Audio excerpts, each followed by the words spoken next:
కొరింథీయులకు రాసిన మొదటి పత్రిక 7వ అధ్యాయం 14వ వచనం. అవిశ్వాసైన భర్త భార్యను బట్టి పరిశుద్ధపరచబడును, అవిశ్వాసురాలైన భార్య విశ్వాసి అయిన భర్తను బట్టి పరిశుద్ధపరచబడును. ఇది ఎలా సాధ్యం? భర్త ప్రభువును నమ్ముకోకపోయినా భార్య నమ్ముకుంటే భర్త కూడా పరిశుద్ధుడైపోతాడంట. అలాగే భర్త నమ్ముకుని భార్య నమ్ముకోకపోయినా ఇతన్ని బట్టి ఆవిడ పరిశుద్ధురాలైపోద్దంట. ఇది ఎలా సాధ్యం అవుతుంది? ఎలాగంటే, నీ భర్త ప్రభువును నమ్ముకోకపోయినా నీ సత్ప్రవర్తనతో, శక్తి కలిగిన నీ భక్తితో నీ భర్తను మార్చుకుంటే ఇది సాధ్యం. నీ భార్య ప్రభువును నమ్ముకోకపోయినా ఆమెను నువ్వు ప్రేమించి నీవు ఆమెతో జ్ఞానం కలిగి నడుచుకుని ఆమెను మార్చుకుంటే ఇది సాధ్యమే. ఏమో నీ భర్తను నువ్వు రక్షించుకుంటావేమో, ప్రయత్నించచ్చు కదా. ఏమో నీ భార్యను నువ్వు మార్చగలవేమో, ప్రయత్నించచ్చు కదా. ఎక్కడికెక్కడికో వెళ్ళి ఎవరెవరికో సువార్త చేస్తున్నారు, కానీ ఇప్పుడు నీతో ఉండే నీ భర్తకు కానీ నీ భార్యకు కానీ సువార్త చేయటం లేదు. ఎందుకని? వారు పరలోకం రావద్దా? ఒక విషయం గుర్తుంచుకోండి, కేవలం ప్రార్థన ద్వారా మాత్రమే ఒక భర్త కానీ ఒక భార్య కానీ మారరు. ముందు మీరు మారండి, ఆ తర్వాత వాళ్ళని మార్చడానికి ప్రయత్నం చేయండి. మీ ప్రవర్తనే వారిని ప్రభు దగ్గరికి తీసుకొస్తుంది. 1 పేతురు 3వ అధ్యాయం మొదటి 2 వచనాలు ఇదే చెప్తున్నాయి. దేవుడు నా బిడ్డను స్వస్థపరిచాడని, ఆయన్ని నమ్ముకొని ఆయన శరీరాన్ని అలంకరించుకోవద్దన్నాడని వస్తువులు పెట్టుకోవడం మానేశాను. ఆయన హృదయాన్ని అలంకరించుకోమన్నాడు, అది చెయ్యలేదు. నేను మార్పు చెందకుండానే నా కుటుంబాన్ని రక్షణలోకి నడిపించాలని ప్రయత్నించాను. అందుకేనేమో నా భర్త మా అత్తయ్యగారు మారలేదు. ఇప్పుడే నేను మారతాను, అనుకువ కలిగి నడుచుకుంటాను. విశ్వాసంతో కూడిన నా ప్రార్థనతో ఈ వాక్యాన్ని నెరవేరుస్తాను. ప్రభువా, మా అత్తయ్యగారు చూస్తే నా పక్షంగా లేరు. నా భర్త నా మాట వినడు. ఇలాంటి పరిస్థితుల్లో నీ మాటను బట్టి నా భర్తను రక్షించుకోవడానికి చిన్న ప్రయత్నం ప్రారంభిస్తున్నాను. ఎన్ని సమస్యలొచ్చినా, వ్యతిరేకతలొచ్చినా ఈ ప్రయత్నంలో వెనకడుగు వేయకుండా సహాయం చేయండి ప్రభువా.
వైరస్ ఎక్కడుంది? వైరస్ నా కంటికేం కనిపించట్లేదు. వైరస్ చాలా టైనీగా ఉంటాయి, అందువల్ల మనం కూడా చాలా టైనీగా మారిపోవాలి. అప్పుడే సుధా వాటర్ తీసురా. ఇదిగో ఇప్పుడు మళ్ళీ వస్తానండి.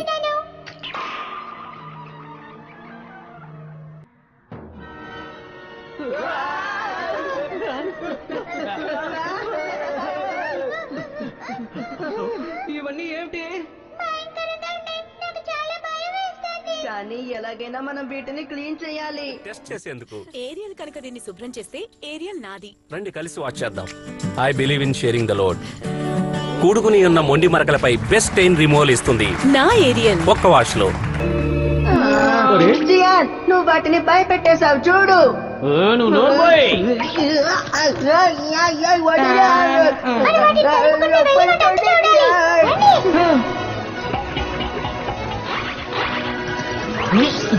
4 గంటలకు అలారం పెట్టుకోవాలి.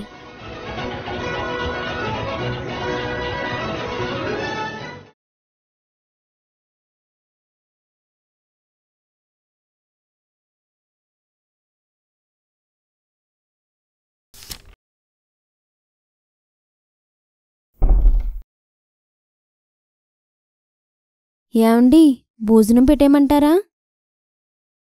ఏమండి, భోజనం బయట చేసి వచ్చాను. సంతోష్ ఏడి? వాళ్ళ నాన్నమ్మ దగ్గర ఉన్నాడు. ఏంటండి తాగొచ్చారా? అవును, ఏంటి? ఫ్రెండ్ సైట్ అమ్మాడు, పార్టీ ఇచ్చాడు. రియల్ ఎస్టేట్లు ఇవన్నీ కామన్. అది కాదండి, మీ ఆరోగ్యం పాడైపోతుందని. ఇంకొక మాట మాట్లాడమంటే దెబ్బలు తగులుతాయి. నోరు మూసుకునుండు.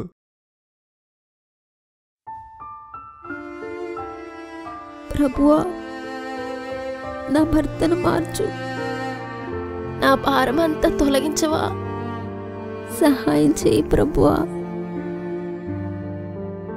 నాకు ఓర్చుకునే శక్తిని దయచేయి. త్వరగా రండి, టైం అయిపోతుంది. వస్తామండి. నాదే కొంచెం లేట్ అయింది. ఏంటి అవతారం ఏంటి? పార్టీ కూడా ఇలా రెడీ అవుతావా? మీతో వస్తే నా పరువు పోద్ది. అమ్మా నువ్వు కలిసి రండి, నీ ముందు వెళ్ళిపోతాను. ఎందుకమ్మా బాబుని అలా బాధ పెడతావు? చిన్న చెవిలీలు చిన్న గొలుసు వేసుకుంటే మీ దేవుడు ఏమన్నా చంపేస్తాడా? మరీ అంత చాదస్తం పనికిరాదు. ఏం చెప్పినా వినిపించుకోవు. నీకు పొగరో గర్వం. పిల్లోడు చెప్పింది వినొచ్చు కదా. మీ ఆడబడుచు ప్రేమతో క్లిప్పులు బ్యాండ్లు ఇచ్చింది, అవైనా పెట్టుకోవచ్చు కదా. ప్రేమ విలువ నీకేం తెలుసులే, పద.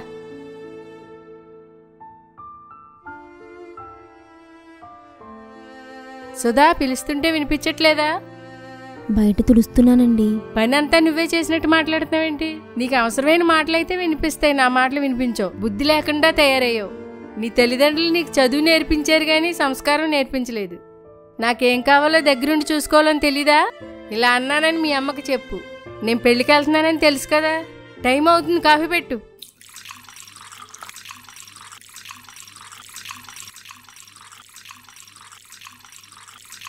ఏమండి, ఏంటి? నాకు కొంచెం కాలు నొప్పిగా ఉందండి, చర్చికి డ్రాప్ చేస్తారా? కాళ్ళు నొప్పులు వస్తే ఇంట్లో కూర్చోవాలి. నొప్పులతో చర్చికేంటి? నొప్పులతో కూడా చర్చికొచ్చేయమంటున్నాడా మీ దేవుడు? ఏం భక్తో ఏంటో, మళ్ళీ వాడిని నేను తీసుకెళ్లాలా? వాడికి పని పాట ఏం లేదా? ఏంటో ఈ మతం తీసుకుంది, ఏం అర్థం కావట్లేదు. సర్లే పద, కాళ్ళు నొప్పిగా ఉందంటున్నావు కదా.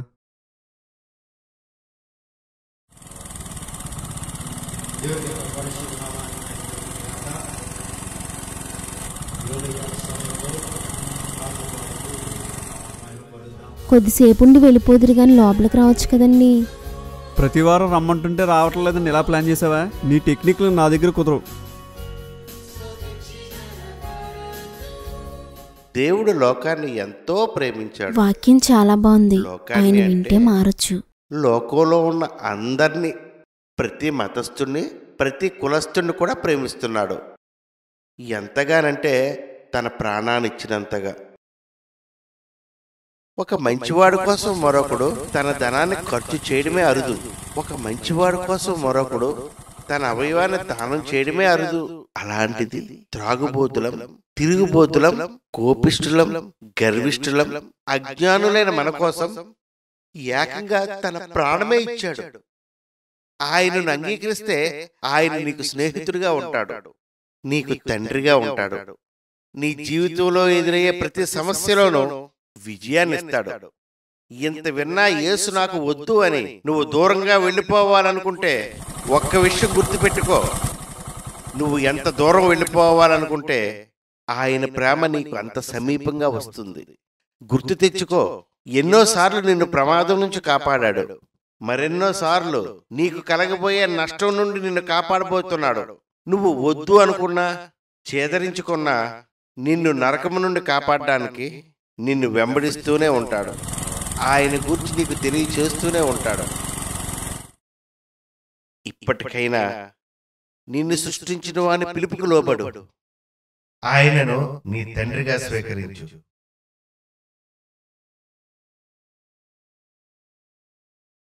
అన్నం తింటావా తినవా? చదువుకుని బాగుపడతావని బెంగళూరు పంపిస్తే ఒక అమ్మాయి కోసం ఆత్మహత్య చేసుకోవాలనుకుంటావా? సమయాన్ని నీ ఫ్రెండ్స్ వచ్చారు కాబట్టి, లేకపోతే ఏం జరిగేది? నానా పాటలు పడి డబ్బులు పంపిస్తా ఉంటే నువ్వు వేసే యాసలు ఇయ్యా? వాడు తిన్నాడా? ఇంకా తినలేదమ్మా, నువ్వు మాట్లాడు. చేసిన పని చాలదా? మళ్ళీ తిండి మానేలా? బావగారు తెలిసిందంటే చీ అంటారు. బుద్ధి లేకుండా తయారయ్యో. తిను. కార్తీక్, తినమ్మా ప్లీజ్ అమ్మా. ఎలా కనపడుతున్నారో నీకు? తింటావా తినవా? మీరుండండి, నేను మాట్లాడతాను. జాబు లేదు, ఏమీ లేదు, నోరు మూసుకూర్చో.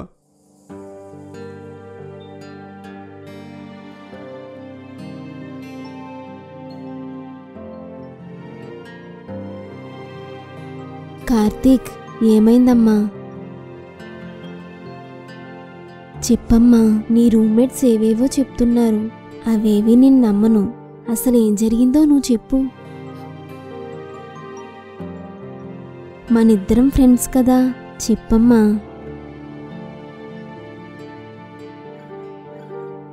తను నిజంగా ప్రేమించాను వదిన, చాలా ప్రేమించాను. తననే పెళ్లి చేసుకోవాలనుకున్నాను. తనకు కూడా నా మీద ప్రేమ ఉండేది. ఈ 1 ఇయర్లో తన కోసం చాలా చేశాను, చాలా మార్చుకున్నాను, చాలా మానుకున్నాను. ఒక చిన్న విషయంలో తనను మారమని అడిగాను, అంతే. గొడవపడి వెళ్ళిపోయింది వదిన. ఎంత బ్రతిమలాడినా వెళ్ళలేదు. ఫోన్ నెంబర్ మార్చేసింది వదిన.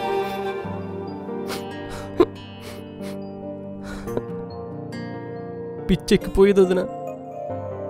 అస్సలు నిద్ర పట్టేది కాదు. 10 డేస్ తర్వాత పార్క్లో ఒక అబ్బాయితో తను చూశాను. అస్సలు తట్టుకోలేకపోయాను.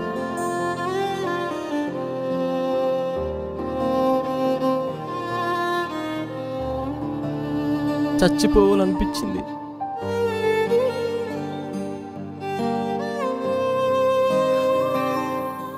ఈ విషయం ఫస్ట్ అన్నికే చెప్దాం అనుకున్నాను. అంతలోనే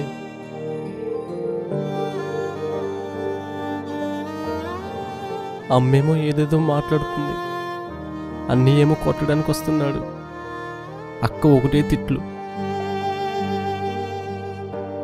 నేనైతే ఏదో ఎమోషన్లో సూసైడ్ అటెంప్ట్ చేసేసాను. ఇప్పుడైతే నిజంగానే చచ్చిపోవాలని ఉంది వదిన. అలా మాట్లాడకమ్మా. తను చదువుకోలేకపోయాడని నువ్వన్నా జాబ్ చెయ్యాలని మీ అన్నయ్య ఎంతో కష్టపడి నిన్ను చదివించారు. నువ్వు బెంగళూరు వెళ్ళినప్పటి నుండి నువ్వు తిన్నావో లేదో అని మీ అమ్మగారు ప్రతి పూట నీకు ఫోన్ చేశారు. వీళ్ళందరికీ నువ్వంటే ఎంతో ప్రేమ. నువ్వేమైపోతావోనన్న భయం. దాన్ని మీ అన్నయ్య కోపం రూపంలో చూపించారు. మీ అక్క విసుగు రూపంలో చూపించింది. మీ అమ్మగారు కన్నీటి రూపంలో చూపించారు. కార్తీక్, సంవత్సరం క్రితం నీ జీవితంలోకి వచ్చిన అమ్మాయి నిన్ను విడిచి వెళ్ళిపోతే ఆ బాధను తట్టుకోలేకపోతున్నావు కదా. ఇన్నేళ్ల నుండి మాతో ఉన్న నువ్వు మమ్మల్ని విడిచి వెళ్ళిపోతే ఆ బాధను ఎలా తట్టుకోగలుగుతావనుకున్నావు?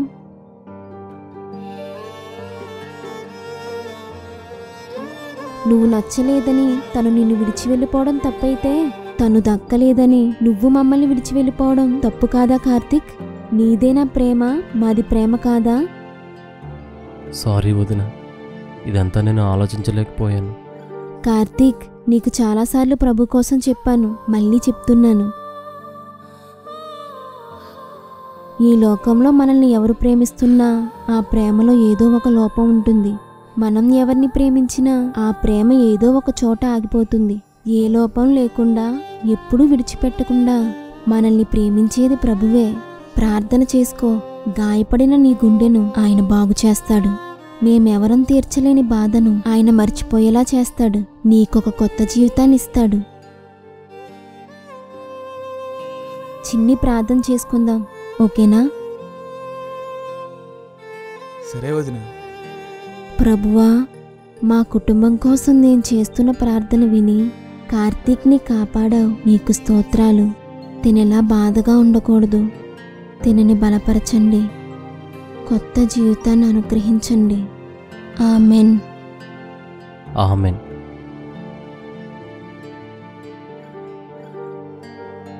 కార్తీక్, మనకెవరైనా గుర్తొచ్చారనుకో మనం బెంగపడతామా? అదే సంతోష్ అనుకో, నువ్వు గుర్తొచ్చావనుకో నీలా యాడ్ చేసేస్తాడు. వాడత్త గుర్తొచ్చిందనుకో ఆవిల్లా యాడ్ చేసేస్తాడు. అవునా? ఈ మధ్యన వాడు పెద్దోడైపోడునా, పెద్ద పెద్ద మాటలు మాట్లాడుతున్నాడు.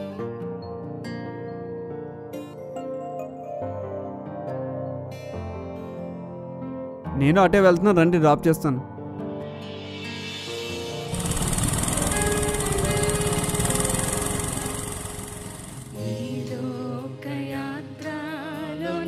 ఎలాగో ఇక్కడ వరకు వచ్చారు కదండి, కొంచెం లోపల రావచ్చు కదా.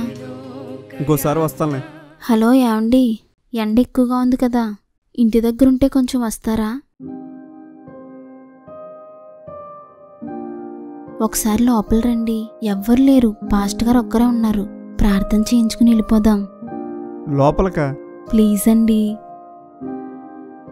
సరే, ఇదే ఫస్ట్ ఇదే లాస్ట్, ఇంకెప్పుడు అడక్కు. శ్రీను, నిన్ను చూడడం చాలా ఆనందంగా ఉంది. ప్రతిరోజు మేమందరం నీ గురించి ప్రార్థన చేస్తున్నాము. నీ ఆరోగ్యం గురించి, నీ వ్యాపారం గురించి, నీ రక్షణ గురించి మేము ప్రతిరోజు ప్రార్థన చేస్తున్నాము. కళ్ళు మూసుకోండి, ప్రార్థన చేసుకుందాం. ప్రభువా, ఈ బిడ్డకు అన్ని విషయాల్లో తోడుగా ఉండి అభివృద్ధి చెయ్యండి. నా గురించి వీళ్ళందరూ ప్రేయర్ చేయడం ఏంటి? ఈరోజు సాధారణంగా వచ్చిన ఈ బిడ్డ త్వరలో నీ బిడ్డగా ఇక్కడికి వచ్చుటకు సహాయం చేయండి. ఆమెన్. మీ అమ్మ నాకు ఫోన్ చేసి నా కూతుర్ని బాగా చూసుకుంటలేదని అడిగిద్దా? ఎంత ధైర్యమే మీ అమ్మకే? ఏయ్, తలుపు తీస్తావా తీవా? తాగి రావద్దంటే ఎప్పుడన్నా విన్నావా? ఇంట్లో పరిస్థితులు ఏంటో ఎప్పుడన్నా అర్థం చేసుకున్నావా? ప్రేమగా నాతో ఎప్పుడైనా కూర్చుని మాట్లాడేవా? ఎందుకు మాట్లాడాలా నీతో? ప్రతి చిన్నదానికి మీ అమ్మకే బాబుకి ఫోన్ చేసి పెద్ద రాతాంతం చేస్తావు కదా. చేసుకో, ఫోన్ చేసుకో. ఇక్కడ ఎవడో భయపడేవాడు లేడు. తాగి ఇంటికి వస్తే సపోర్ట్ చేసే భార్యలుంటారు, ఇలా గొడవలు చేసే భార్యలు ఉంటారు. కానీ నా భార్య ఏంటి, మానేమని ఏడుస్తుంది తప్ప గొడవ పడడం లేదు. కొన్ని రోజుల నుంచి తనలో చాలా మార్పు వచ్చింది. ఇంటి పని అంతా శ్రద్ధగా చేస్తుంది. మా అమ్మ ఏమైనా తిట్టినా సహిస్తుంది. నేను ఊరికే కోప్పడినా భరిస్తుంది. తనలో ఈ మార్పు ఎలా వచ్చింది? అందరూ చెప్తున్నట్లు యేసుక్రీస్తు నిజంగానే మనసును మార్చగలడా?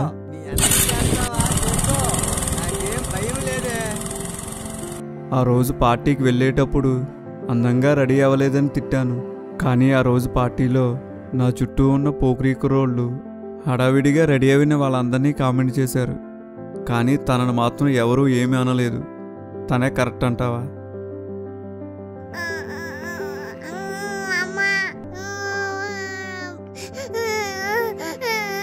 సంతోష్, ఏవిందమ్మా? ఏవిందమ్మా?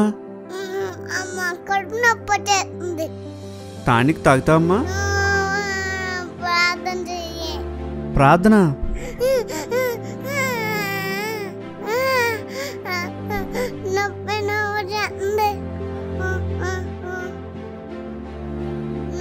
ప్లీజ్ ప్రభా ఏసయ్యా, ప్రభా ప్లీజ్ ప్రభా తగ్గించేసేయా, తగ్గించి ప్రభా తగ్గించేసేయా.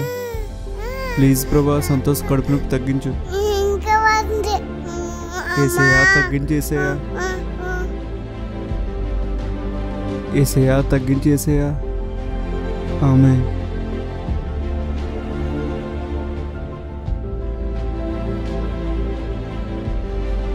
అమ్మయ్యా.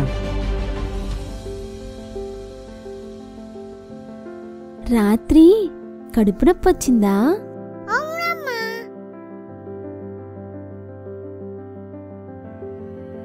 ఎవరో ప్రార్థన చేసినట్టున్నారు. ఓ డాడీనా?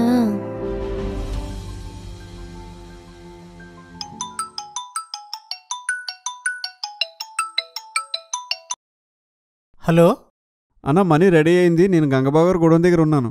అన్న వాళ్ళని వీళ్ళని అడిగి పెద్ద వడ్డీకి ఒక 8 లక్షలు సెట్ చేశాను. సైట్లో ఏమీ తేడా ఉండదు కదా అన్నయ్య? అదేంటి సీన్ అలా అంటావు? నా మాట మీద నీకు నమ్మకం లేదా? నమ్మకం లేకపోతే చెప్పు, ఇంకా చాలామంది ఉన్నారు. నువ్వేదో బాగుపడతావని చెప్పేసి నీ గురించి ఆలోచించాను. నీకు ఇబ్బంది అయితే చెప్పు, ఇంకా బోల్డ్ మంది ఉన్నారు, వాళ్ళకి చెప్తాను. అదేమి లేదని నేను మామూలుగా అడిగాను అంతే. నేను గొడవ దగ్గర ఉన్నాను, వెయిట్ చేస్తున్నాను, మీరు వచ్చేయండి.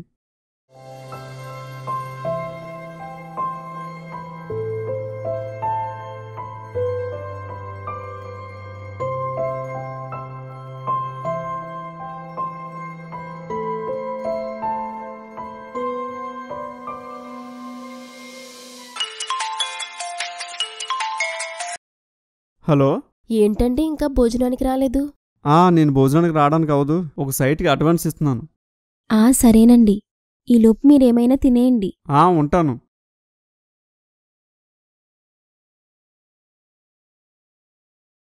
ప్రభువా, సైట్కి అడ్వాన్స్ ఇవ్వాలనుకుంటున్నారు. ఏ శోధన ఉండకూడదు ప్రభువా. ప్లీజ్ ప్రభువా, సహాయం చెయ్యండి. కనిపిస్తున్న ఆటంకాన్ని తొలగించండి. మళ్ళీ ఏంటి? అది నేను ప్రేయర్ చేస్తుంటే సైట్లో ఏదో ప్రాబ్లం ఉన్నట్టు అనిపించిందండి. ఒకసారి ఆలోచించండి. రియల్ ఎస్టేట్ గురించి నీకేం తెలుసు? నీ పని నువ్వు చూసుకో, నా పనిలో కల చేసుకోకు. అది కాదండి.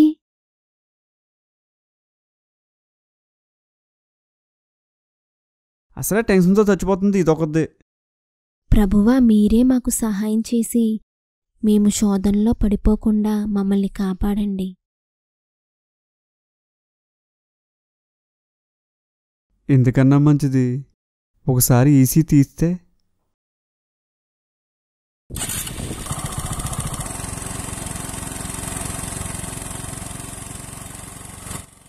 ఈ డాక్యుమెంట్ వెరిఫై చేయాలి. నెంబర్ చెప్పండి. 366/2006.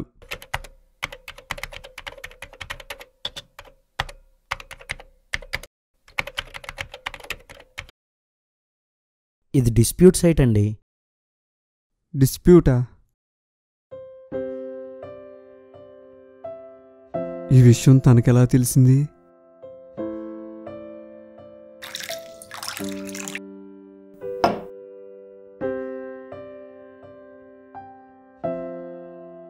అయ్యో, భోంచేసేస్తున్నారా? అమ్మ పెట్టేసి వెళ్ళి పడుకుంది. కూర్చో. ప్రేయర్ బాగా జరిగిందా? జరిగిందండి. సుధా, నేను కాల్ చేసి చెప్పా కదా, నిజంగానే సైట్లో ప్రాబ్లం ఉంది. నువ్వు చెప్పకపోతే మనం చాలా నష్టపోదు.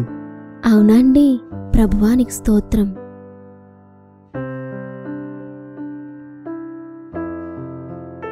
అవును, ఈ విషయం నీకెలా తెలిసింది? ఆయనకు సువార్త చేయడానికి ఇదే మంచి అవకాశం. యేసుక్రీస్తు మాట్లాడే దేవుడండి. మనకి మేలు జరుగుతున్నా నష్టం రాబోతున్నా ఆయన ముందే చెప్తాడండి. ఆయన మహిమగల దేవుడండి. మన సంతోష్ పుట్టినప్పుడు హార్ట్లో ప్రాబ్లం ఉంది, చనిపోతాడని చెప్పారు కదండి. అప్పుడు ఒక ఆవిడొచ్చి ప్రభువుని నమ్ముకోమని చెప్పి వాడికి ప్రార్థన చేసింది. అప్పుడే కదండి వాడికి తగ్గింది. యేసుక్రీస్తు మనుషులు మార్చే దేవుడండి. కోపం, అసూయ, అత్యాశలతో అందరినీ ఎదిరించేదాన్ని. కానీ నేనిప్పుడిలా ఉండడానికి కారణం ఆయనేనండి.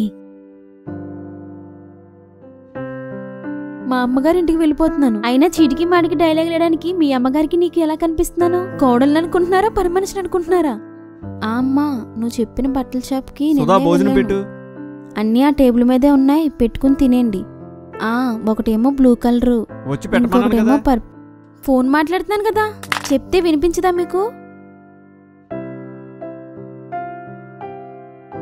ఆయన ఓదార్చే దేవుడండి.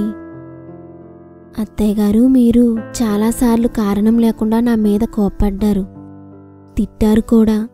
చాలా బాధేసింది. ఇంకొక మాట మాట్లాడమంటే దెబ్బలు తగులుతాయి. నోరు మూసుకునుండు.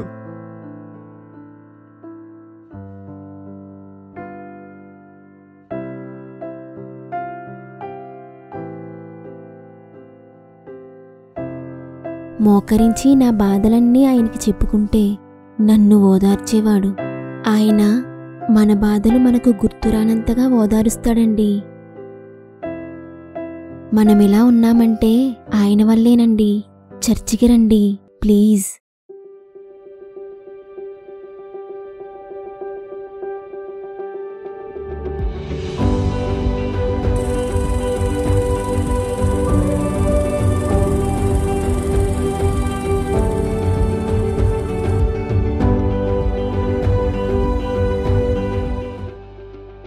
చాలా సంతోషం అమ్మా, మొత్తానికి సాధించావు.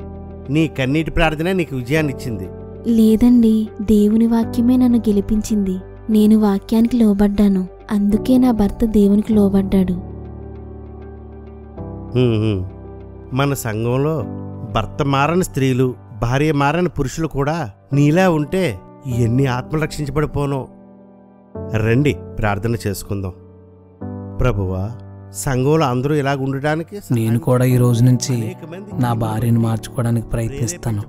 కృప దయచేయండి. ఆమెన్. ప్రేమ, విధేయత ఎంత కఠిన హృదయాలనైనా కరిగించగలవు, ఎలాంటి పరిస్థితులనైనా మార్చగలవు. స్త్రీలారా, మీ భర్తకి విధేయత చూపండి. వాక్యమును పాటిస్తూ విశ్వాసంతో పట్టుదలగా ప్రార్థించండి. మీ భర్త ఖచ్చితంగా ప్రభు వద్దకు వస్తారు. పురుషులారా, మీ భార్యను ప్రేమించండి. వాక్యానుసారమైన ప్రవర్తనతో జ్ఞానము కలిగి ఆమె పట్ల నడుచుకోండి. మీ భార్య ఖచ్చితంగా ప్రభువును నమ్ముకుంటుంది. ఇవి జరగడానికి ఆలస్యం అవ్వచ్చు, కానీ ఖచ్చితంగా జరుగుతాయి. పట్టుదలతో ప్రయత్నించండి. ప్రభు మీకు విజయాన్నిస్తారు. ఆమెన్.